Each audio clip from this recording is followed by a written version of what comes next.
A paz do Senhor, amados, um bom dia a todos. Eu espero que esteja tudo bem com você e com a sua família. Hoje é o dia 217 da nossa leitura anual. Fique conosco.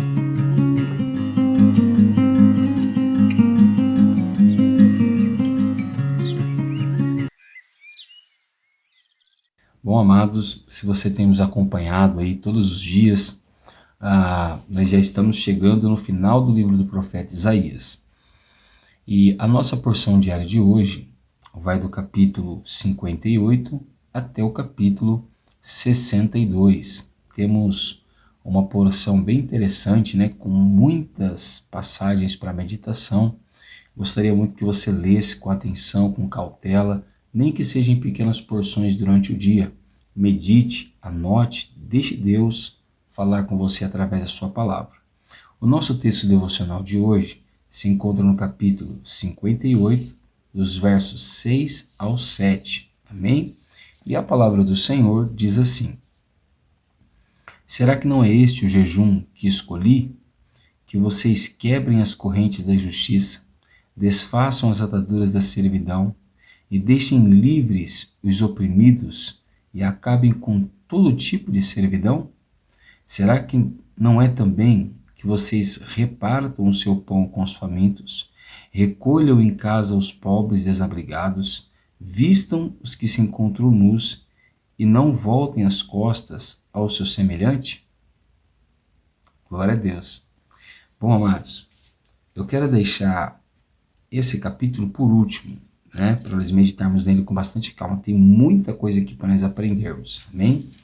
Bom, o capítulo 59 vai falar da confissão da maldade nacional, o que Deus esperava que Judá e Israel fizessem, né? E ele começa assim: Eis que a mão do Senhor não está encolhida, para que não possa salvar, e os seus ouvidos não está surdo, para que não possa ouvir. Mas as iniquidades de vocês fazem separação entre vocês e o seu Deus, e os pecados que vocês cometem o levam a esconder o rosto de vocês, para não ouvir os seus pedidos. Vamos lá, preste bem atenção. O que impede a oração do cristão de alcançar resultados? Já parou para pensar nisso? O porquê muitas das vezes o cristão ora e não alcança nada? Bom, uma das causas está mostrada aqui: os pecados e as transgressões. Quando nós pecamos e não reconhecemos o nosso pecado, não nos arrependemos, não pedimos perdão, o Senhor coloca uma barreira entre nós e Ele. Dessa forma, as nossas orações não podem ser atendidas. Se você observar, o problema não está em Deus novamente, porque Deus está com a mão estendida e Deus está com o ouvido aberto, ou seja, Deus deseja nos ouvir. Mas se nós vivemos uma vida de prática de pecado, não tem como Deus ouvir a nossa oração. Amém? Bom, esse capítulo também mostra um pouco de Jesus e como Jesus esperava, né? Esperaria no futuro pelo seu povo. Ele diz, verso 16: Vi que não havia ninguém e maravilhou-se de que não houvesse um intercessor. Por isso, o seu próprio braço lhe trouxe salvação e a sua própria justiça foi o seu apoio. Então, ou seja, Jesus queria que as pessoas clamassem, mas elas não clamaram. Então Jesus, por sua própria bondade, misericórdia e amor, teve que efetuar a sua salvação na cruz do Calvário por meio do Pai e salvar os pecadores. Verso 20: O Redentor virá a Sião e aos de Jacó que se converterem, diz o Senhor. Então, para aqueles que se converterem ou se converteram na primeira vinda de Cristo, e para nós que estamos nos convertendo pela sua palavra hoje, nós teremos salvação em Cristo Jesus. No capítulo 60 e o capítulo 62, Isaías ele vai contemplar as glórias da Nova Jerusalém. Lembra que nós falamos que no final do livro do profeta Isaías, as profecias dele, na sua maioria, são para o futuro, né? Não para o tempo dele, mas para um tempo que havia de vir lá na frente, né? Então, lá no capítulo 60, temos um texto muito conhecido que diz: Levanta-te e resplandeça, porque já vem a sua luz, e a glória do Senhor está raiando sobre você, porque eis que as trevas cobrem a terra e a escuridão envolve os povos, mas sobre você aparece resplandecente o Senhor, e a sua glória está brilhando sobre você. As nações se encaminham para a sua luz, ó Jerusalém, e os reis são atraídos pelo resplendor do seu amanhecer. Observe que coisa interessante. Quando você continua lendo esse texto, você vai se deparar que ele vai começar a mostrar que os portões da cidade estão abertos e que os reinos vão trazer para ele glórias e honras. Outra coisa interessante, a mesma coisa que está escrito lá em Apocalipse a respeito da Nova Jerusalém, está escrita aqui, porque diz assim no verso 19: E nunca mais o sol será a sua luz durante o dia, e o resplendor da lua nunca mais iluminará, pois o Senhor será a sua luz perpétua, e o seu Deus será a sua glória. Então, assim como João viu que na Nova Jerusalém nós não vamos precisar mais da luz do sol e nem da luz da lua, porque o Senhor será a nossa própria luz, aqui Isaías está vendo a mesma situação. Ele está vendo a Jerusalém celestial e não a Jerusalém terrena dos seus dias, né? Então nós temos uma promessa fiel e verdadeira. Dois homens que viveram em tempos completamente diferentes, situações completamente diferentes, ministérios diferentes e viram a mesma cidade gloriosa onde nós iremos passar a nossa eternidade. Amém? Bom, capítulo 62 continua falando da Nova Jerusalém. Porém, agora o Senhor compara a Nova Jerusalém com a sua própria noiva. E ele diz assim no verso 4 do capítulo 62: Nunca mais a chamarão de abandonada, e a sua terra nunca mais será chamada arrasada. Porque ele está olhando para o dia da conquista da Babilônia sobre Jerusalém, em que Jerusalém ficou arrasada, abandonada, desprezada, né? Mas essa Jerusalém celestial não vai enfrentar esse tipo de sofrimento, não. E depois ele diz: Você será chamada minha delícia e a sua terra de casada, porque o Senhor se delicia em você e a sua terra se casará. Então observa que Deus terá prazer na Nova Jerusalém, né? E ele ama a Nova Jerusalém como um noivo ou uma noiva. É o que ele diz no verso de número 5, a parte B, né? E esse capítulo termina assim, no verso 11 em diante: Eis que o Senhor fez ouvir até os confins da terra estas palavras: Digam à filha de Sião: Eis que vem o teu Salvador, e com ele vem a sua recompensa, e adiante dele vem o seu galardão.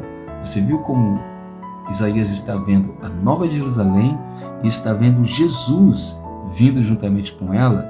E ele diz: esse é o seu Salvador, ele está vindo, ele vem com recompensa e galardão.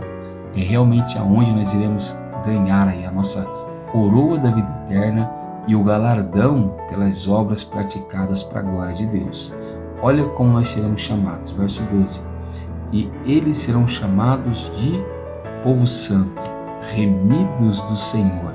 E você, Jerusalém, será chamada de procurada, cidade não abandonada.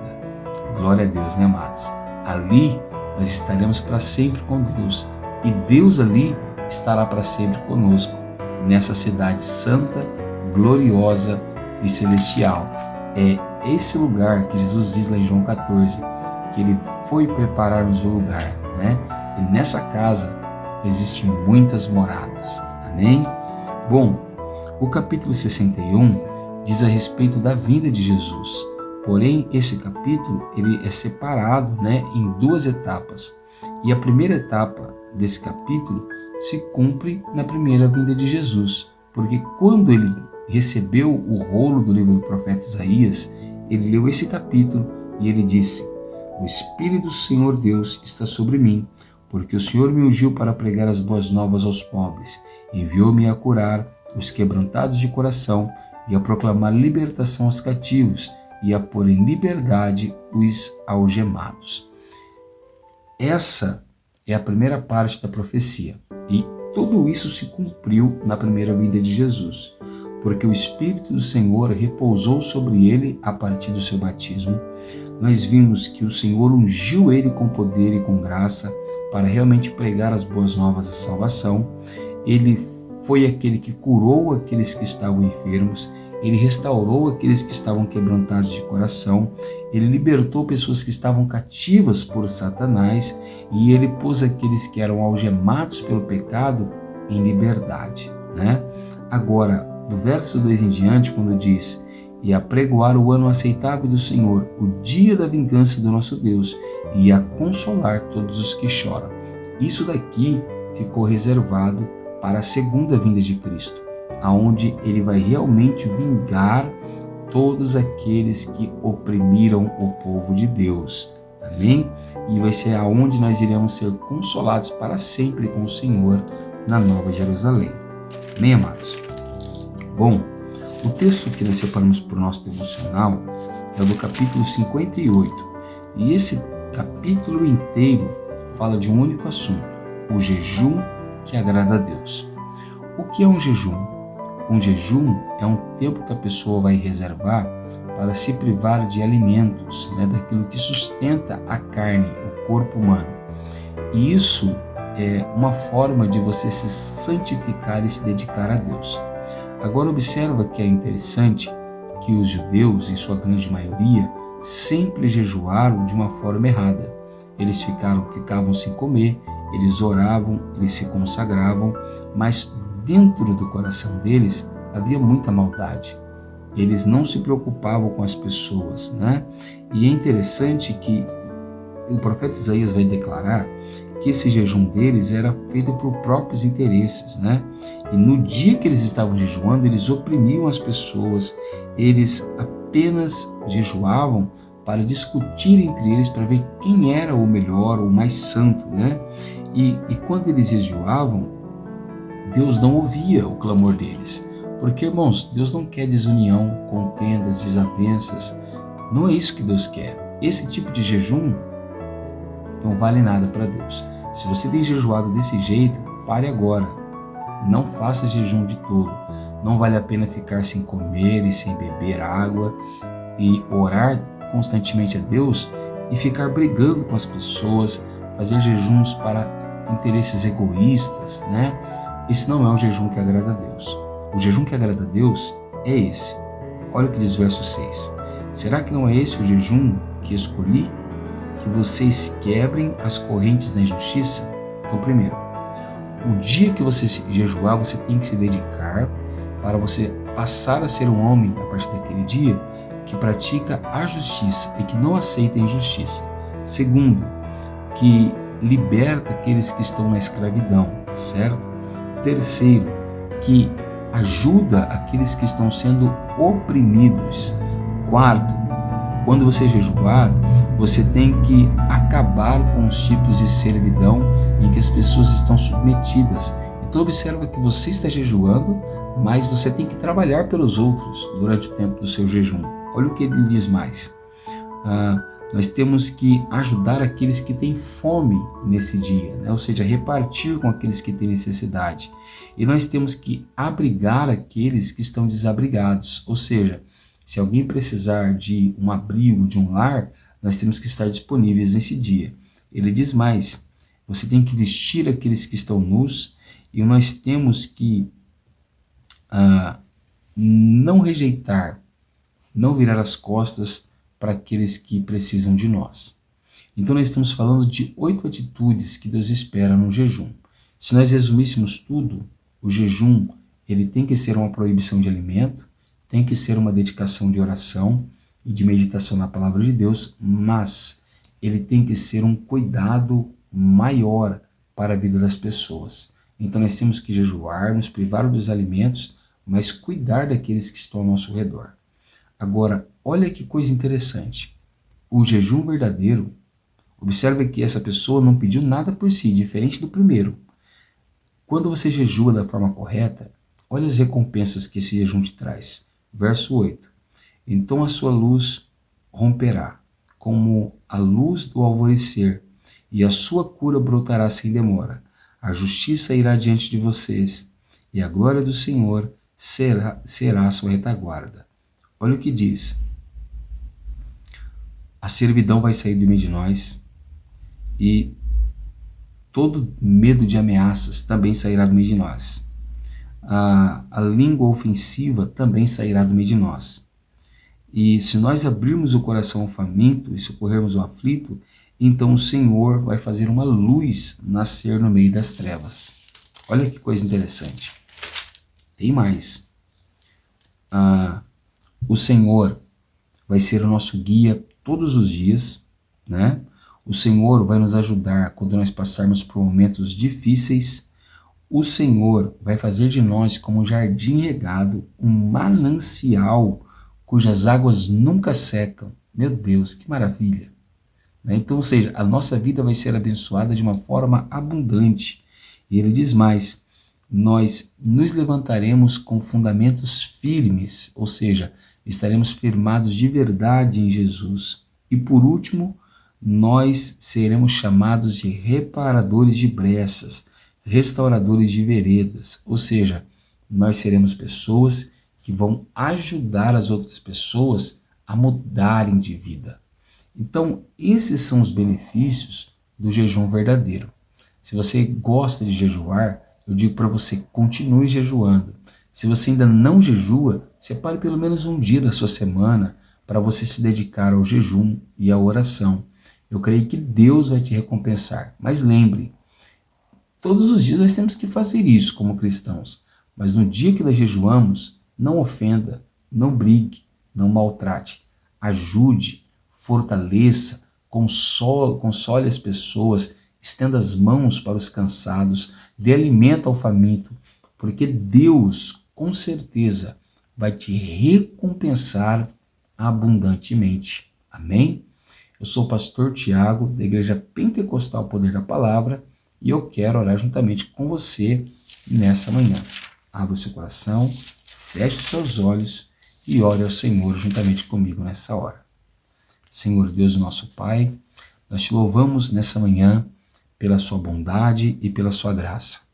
Vimos, Senhor, as glórias da Nova Jerusalém que nos reserva o Senhor, aonde nós teremos os nossos sofrimentos findados, as nossas lágrimas enxugadas e veremos o Senhor face a face. Vimos, Senhor, como o Senhor tem cumprido as suas promessas no decorrer do tempo. E vimos também, Senhor, que são os nossos próprios pecados que impedem que as nossas orações alcancem bons resultados. Vimos também, Senhor, que um jejum apenas para mostrar, apenas para se auto-engrandecer, não gera resultados, não trazem frutos, mas um jejum pautado no amor, na misericórdia e na fraternidade trazem muitos resultados, incluindo no meio deles cura, restauração, renovo e prosperidade. Dá-nos a graça, Senhor, de te servirmos da forma correta, de te agradarmos da maneira que o Senhor espera, para que assim possamos ser amplamente abençoados. Em nome de Jesus, amém. Se você tem gostado do nosso trabalho, deixa o like no vídeo, compartilha com alguém que precisa dessa mensagem e se inscreva no canal, caso você não seja inscrito. Amém? Que Deus te abençoe, fique com Ele e tenha uma ótima segunda-feira.